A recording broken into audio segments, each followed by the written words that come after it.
तो केवल हम लोग वो जो दूरी है ना, जिससे बच्चों को आने जाने में जो परेशानी है, उसकी परेशानी को देखते हुए ये काम किया गया है। दोनों जगह सेम चीज़ें हैं, सब चीज़ें, फीस से लेके हर चीज़ सेम। बस उसको यही है कि उसको ईजी वे में और ऑफ टाइम में भी, बहुत लोग हैं जो नौकरी में रहते हैं, उसके गार्जियन और मिलना चाहते हैं, बार बार हमको फ़ोन करते हैं कि संडे को मुलाकात नहीं होगी, और संडे के दिन हम लोग कोनो काम में चले जाते हैं। तो ये ऑफ टाइम में ये ऑफिस खुली रहेगी। ये 10 बजे तक ऑफिस खुलेगी, ये रात तक 10 बजे रात तक, सुबह में 9 बजे से। पूरे ये बेतिया और चंपारण के सभी छात्रों और गार्जियन से ये कहना चाहूँगा, ये मैसेज देना चाहूँगा कि आजकल लोग जो है ना अपने बच्चे को और बच्चे के मतलब गार्जियन बच्चे को दबाव दे रहा है। ये बच्चे जो है वो चाह रहे हैं कि हम बाहर चले जाएं, यहाँ नहीं पढ़ें। वो चाह रहा है कि मैं बेंगलोर जाऊँ, मैं दिल्ली जाऊँ। जो चीज़ उसको यही मिल रहा है, वो सेम चीज़ यही मिल रहा है। लेकिन वो क्यों जाना चाहता है? वो चाहता है कि गार्जियन का ज़्यादा पैसा खर्च हो और मेरा लाइफ स्टाइल बड़ा हो और मैं वहाँ जा कर के अपनी सोसाइटी चेंज करूँ। लेकिन सोसाइटी चेंज करता नहीं है, वो बच्चा वहाँ बिगड़ जाता है। 90% बच्चे जो हैं, जो घर छोड़ के बाहर जाते हैं, भोपाल में या कहीं भी, वो सब बर्बाद हो जाते हैं। और गार्जियन लोग बोलता है इंजीनियरिंग करके घूम रहा है। मैं चैलेंज देना चाहता हूँ कि कोई भी लड़का अगर पढ़ाई ठीक से कर ले और डिग्री लेकर के आ जाए, वो बेकार नहीं रहेगा। मेरे यहाँ कोई भी बच्चा अगर इंजीनियरिंग करने आना चाहता है या जीएनएम करना चाहता है, जो रेगुलर क्लास करेगा, मैं स्टाम्प पेपर पर लिख के उसको दूंगा कि वो पूरा कोर्स करे और फाइनल सर्टिफिकेट ले, और ये जॉब की गारंटी होगी। सैलरी का मैं फाइनल नहीं करूंगा कितना पैसा उसको मिलेगा, ये पैकेज नहीं कहूँगा कि उसको 5 लाख 10 लाख मिलेगा, लेकिन नौकरी की गारंटी है जो बच्चा पढ़ना चाहता है। यहाँ पर क्या है ना, गार्जियन तो बच्चा दबाव बना रहा है, बच्चा दबाव बना रहा है, पैसा दीजिए मैं वहाँ कराऊंगा, पैसा ज़मीन बेच दीजिए। ज़मीन बेचवा करके लोग अगर 1 करोड़ रुपये ला खर्चा कर दे रहा है, 50 लाख रुपये ला के MBBS करने में 1 करोड़ रुपये खर्चा है।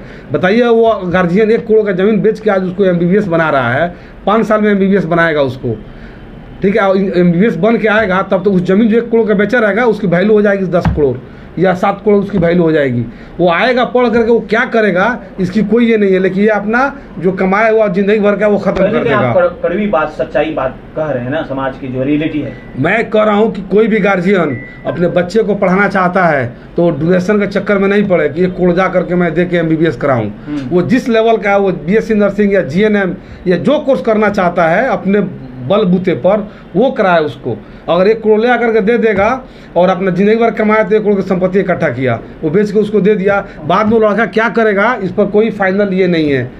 मुझे यही कहना है सारे गार्जियन से, अभिभावक से, कि अपने बच्चे को पढ़ाएं और इस पढ़ाई के क्रम में ये नहीं सोचें कि जॉब मिलेगा कि नहीं, पैसा कितना लगेगा। ये सभी बाधाएं, बहानाबाजी ना करें, अपने बच्चे को पढ़ाएं। क्योंकि पहले वाला युग नहीं है कि पैसा बाधा बनेगा पढ़ाई के लिए। अब सरकार भी वो सारी सुविधाएं दे रही है, क्रेडिट कार्ड के माध्यम से बच्चे पढ़ाई कर रहे हैं, वो चाहे डॉक्टर हो या इंजीनियर हो, वो भी पढ़ाई कर सकते हैं बच्चे। उसके लिए भी आपको पश्चिमी चंपारण से बाहर जाने की आवश्यकता नहीं है। पश्चिमी चंपारण में ही अभी विभिन्न तरह की कॉलेजेस खुल गई है, जिसके माध्यम से वो बच्चे पढ़ाई लिखाई कर सकते हैं। मेरी बस एक आग्रह है सभी लोगों से कि भाई अपने बच्चों को, लड़का हो या लड़की, एकदम पढ़ाएं, फोर्स दे के पढ़ाएं और अच्छे कॉलेज में पढ़ाएं। देखिए, चंपारण ग्रुप ऑफ इंस्टीट्यूशन जो हम लोग स्टार्ट किए हैं, इसके पीछे मकसद यही था कि समाज में जो लोग पैसे से कमज़ोर हैं उनको शिक्षा गांव तक पहुंचाया जाए।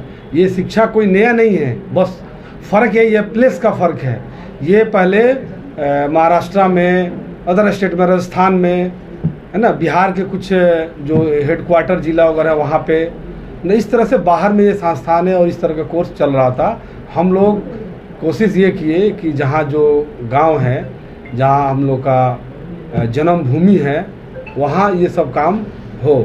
तो इसके लिए चंपारण ग्रुप ऑफ इंस्टीट्यूशन अभी पूरे तौर पर वर्क हो रहा है, जिसमें अभी 10 कॉलेज है अभी हम लोगों के पास, और कैंपस 2 ही है अभी चंपारण में, एक भैरवगंज में है और एक मरजदवा में है।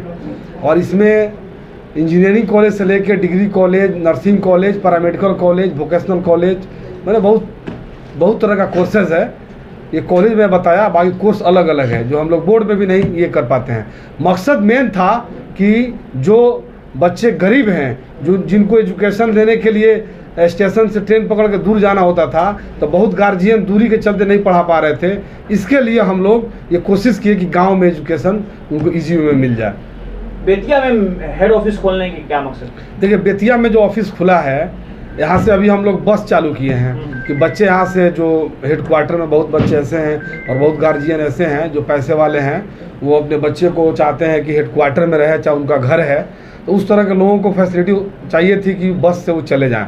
बाकी लोग उधर के बच्चे तो उधर ही रुक ही जाते हैं, और यहाँ जो लोग बाहर से, बिहार से, अदर स्टेट से, अदर जिला से जो लोग आते हैं, उनको आसानी होता है यहाँ पे आए और हमारे हेड ऑफिस में बात किए, या जो अगल बगल के जो लोग हैं जिनको कम्युनिकेशन आसान हो जाता है आने जाने के लिए, इसलिए हम लोग हेड ऑफिस खोले हैं कि उनको किसी तरह का कोई परेशानी हो, कोई इंक्वायरी हो, या एडमिशन लेना हो, या फीस जमा करना हो, उनका एक समझिए कि ये सेंटर हो गया, और यहाँ से उनकी सभी काम को पूरा किया जा सकता है। क्योंकि क्लास करने के लिए या हॉस्टल में रहने के लिए वहाँ जाना होगा। जो क्लास करना चाहते हैं या क्लास करते हैं बच्चे जो बेतिया में रहते हैं, वो बस से जाएंगे। जी, ये बड़ा सिंपल है, जैसे मेरे भाई बताया कि ये एक प्लेटफॉर्म है, दिया गया है उन बच्चों को जो अदर डिस्ट्रिक्ट से आते हैं, उनके गार्जियंस आते हैं, या किसी तरह की इन्फॉर्मेशन उनको चाहिए, फी कलेक्शन है या कुछ कोई भी काम है, तो एक प्लेटफॉर्म है ये डिस्ट्रिक्ट हेडक्वार्टर में, जहाँ पे बच्चे आके अपनी जो भी प्रॉब्लम होगी, जो भी उनकी चीज़ें होगी,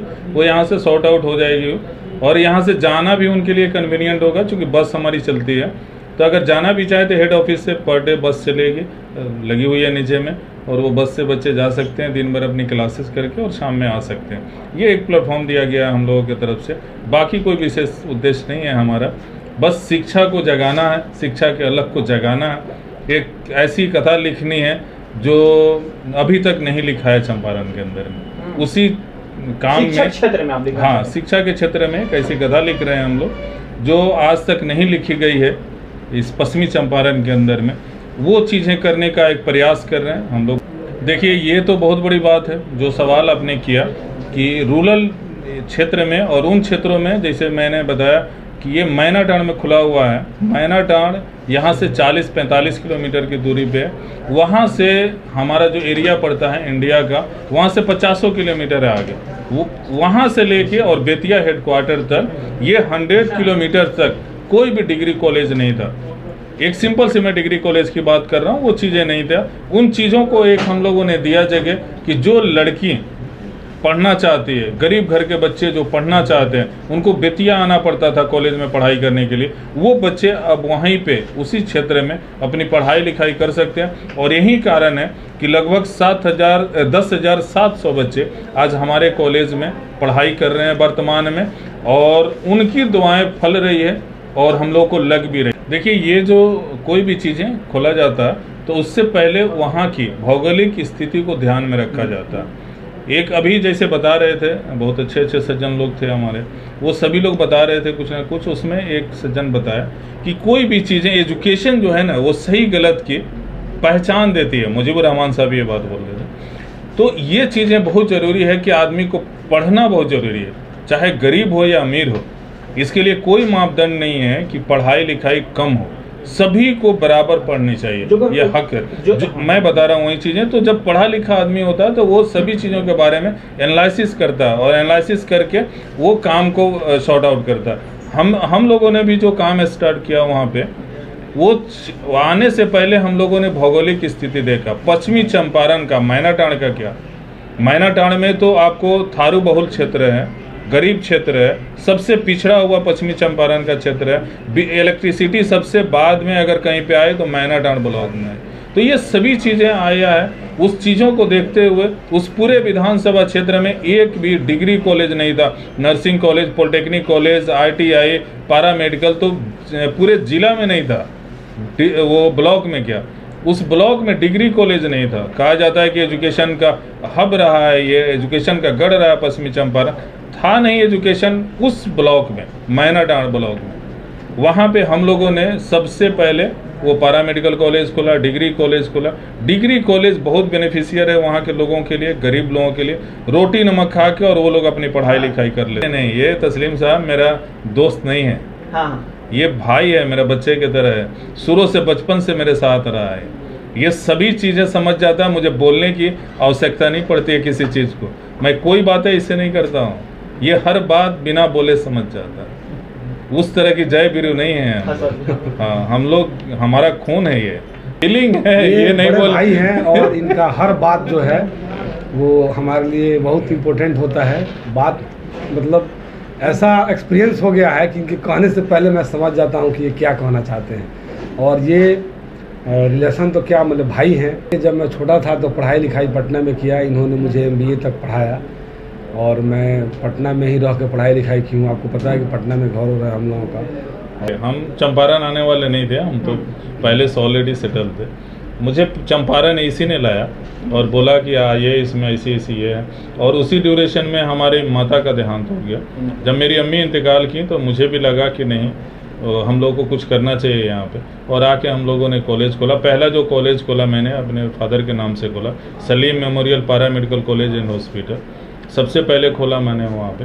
तो वो चीज़ें हैं कि जो ये चीज़ें ये समझ रहा है हमारी, बिना बताए मुझे सब बातें ये समझ जाता है। जैसे हम गूंगे हैं तब भी ये समझ जाएगा कि क्या बोल रहे हैं। तो ये आपस का ये खून का रिश्ता है, इसमें कहीं पे कुछ